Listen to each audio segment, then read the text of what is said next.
Otherwise, it's going to make noise that you'll be really annoying. So do that, and we will start to transform it. And the way we get back into our transform mode, where we can actually start to do stuff to it again, is you go Control T. And Control T will allow you to actually mess around. If you right click, there are a bunch of different ways you can transform it. You can flip it horizontally, you can flip it vertically, you can rotate it 90 degrees clockwise, you can do perspective, where you can just, if you right click and say perspective, you can select one corner and move, and it will do the perspective thing to it already, or you can do either side. So it'll do your perspective stuff. But I want it to go this way, and distort is actually the way I like to use it, is just to do my own kind of thing where you can move it around and then move it so that it starts to match our area. And then we're going to be wider. And it will pop right in.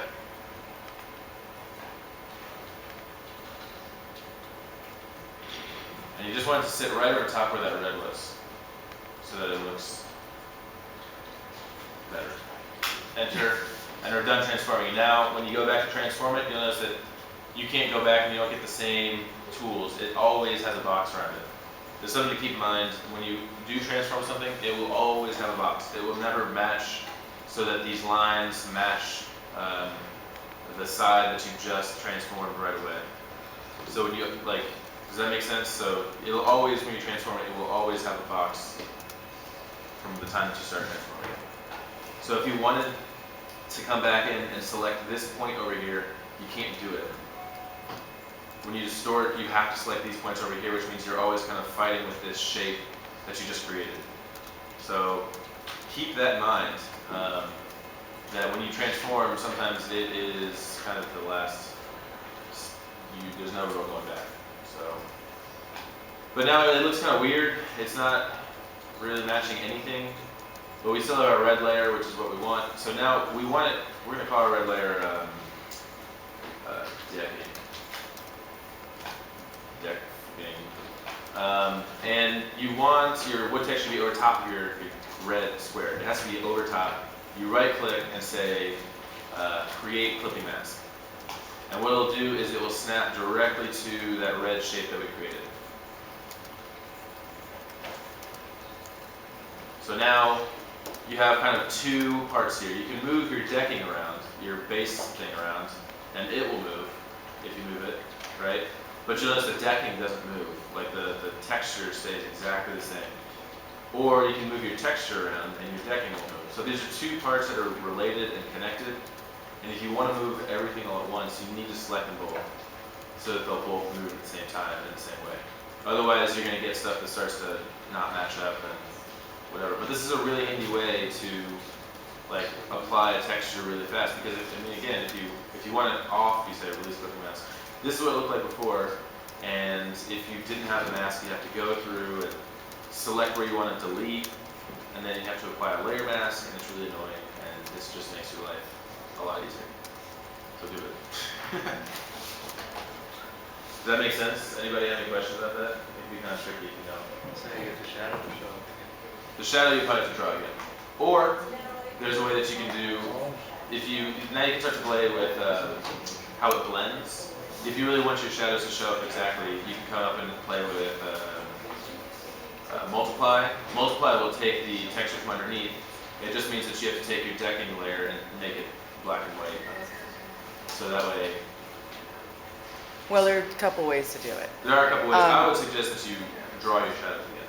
You can also just use a blurring tool, or not the blurring, the burn tool. The burn tool. So if you burn that area, if you want to show them how to burn.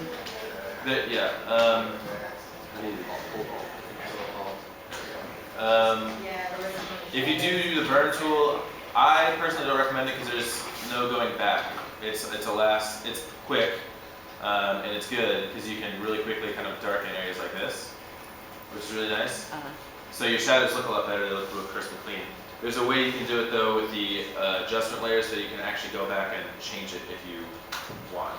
So right now I can't go, I mean I can do Control Z until I run out of controls, or until I run out of undos. Well, you do it on a separate layer.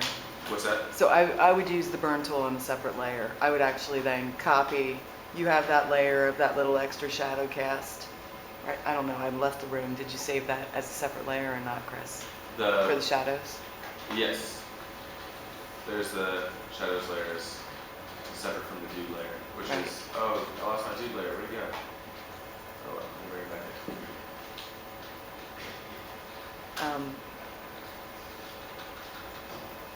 But the beauty of having the shadows out of SketchUp is that the shadows in SketchUp, you can set them in any place, anytime, because there's a geolocator in there. And so you can have like 12 noon or 9 a.m. or 5 p.m. and then you can actually show changing shadows across your site. And so you want to be very, very cognizant of where those shadows are being cast, because that's your cheat sheet. You can create them. I mean, I'm going to show you when we get into axonometric drawings, when we go back into hand rendering soon, how you create your shadows as well. Right. But there are multiple ways of how to do these things. There are, and that's one of the things we're going to cover is shadows. That's on the list of to-dos. So burn tool is one quick way to be able to color stuff. But anyways, we got this guy down, and actually we can probably apply the shadows right now. So you want to keep the shadows, and there are a lot of ways to do things in Photoshop. It's just a matter of figuring out the fastest way to do it. Like I said, we could have cut out this whole thing by hand, and it could look just as good. It just would have taken 10 times as long. So you can use the burn tool over here if you want to add shadows. The way that I would suggest, though, is to use adjustment layers, which are these down here, and these are. I love these things because you can go back and change them. So the way that I would add shadows is to go here to the adjustment layers, come up to curves, and you'll notice you get a whole new layer that looks really complicated, but it's really not. And so you get this this curves thing, which you can edit, which will change how the whole image looks. And what we want to do is make it really dark. However dark you want your shadows to be. Say you want it to be about that dark, right? But the problem is it messes the whole image up. What you do is you come down here to, let's change this on CS6, but I think it's this thing, yeah. And that button will snap it to the layer. It'll make it a clipping mask right away. So now everything's dark. Right, so it looks like our shadow's on everything. This is where you're going to get the masks, which once you figure them out are really easy, but when you don't know them are very complicated. So right now we have on here a mask which shows everything. And if we erase stuff out of this mask, which we have selected, this white box over here, you'll notice it'll go away. And you'll notice there's a hole in the mask. In the same way, it works opposite. If you inverse this, then nothing is selected. So if you just have it selected and go Control I, it inverses the mask, which means that nothing is there. So before the mask has everything there, now the mask has nothing there. And if you do it like this, you can literally paint your mask back onto the image. So now that there's nothing there, you can just paint wherever you want, and you get your brush tool out, which is this right here, and you click anywhere on here, and you can paint your mask back on. Anywhere.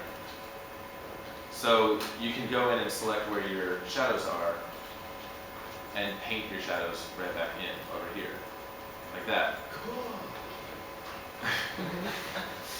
And then you can go even further, because since you're actually painting it on, you have a lot of different options because you're using a paintbrush. So you can change your opacity to be, half of it, and you can give one layer and then come back in a second time and darken a certain area. You can use a certain texture. I mean, if you want to use like some kind of weird grass texture or whatever. If you want to change the mode in which it blends, like maybe you want it to be softer, you choose soft light, or you can actually paint as one of these layers. You can change. See, it's its own layer that exists as a clipping mask on top of everything else you're doing. And say it's not dark enough, you come back in and double click on the adjustment part, and you can make it darker, or you can make it lighter. So you can come back and adjust everything about that shadow, which is really handy when you're trying to make an image look just right. Yeah, and so this is, SketchUp has developed this because, or not SketchUp, Photoshop has developed this because in the past, you didn't have the same level of flexibility. It's just one of the new things that they keep adding on, more and more masking properties and abilities that you can use different layers. The tricky thing is you want to make sure you are naming your layers as you go. And I cannot stress that enough. If you don't name your layers and you go back, because you're going to end up with like 100 layers on a drawing, right? You're going to go back and you are absolutely not going to have any idea what the hell is going on. So make sure you are naming things clearly and concisely. So right now when you see that this is a masking layer, how do you know what that's being attached to? Do you guys understand that? Is everybody tracking on that? You just see these arrows come down and it's the bottom, so it just stacks on top. You want to put those in a folder? And you can't, yeah. But organizing was going to be one of the last things we talk about. We'll be talking about it now because it's never too early to organize. So we call this, you can make a new layer or a new Hey, Chris. group, an actual folder. Chris, when you did the inversion, the Yes. select invert, Yep. is that on the tool? Where were you doing it? You did You have do it on the mask. on the mask. Okay. You have to, when you right mess click. with the mask, you have to actually click on the mask. Yeah. I'll show you an example when you bring in a person and say you want to, or like a tree or plant or bush or something. When you delete, you have to make sure if you have the actual thing selected, like it'll, like for example, say the wood texture here. We can add a mask to that by going to the bottom and saying add mask.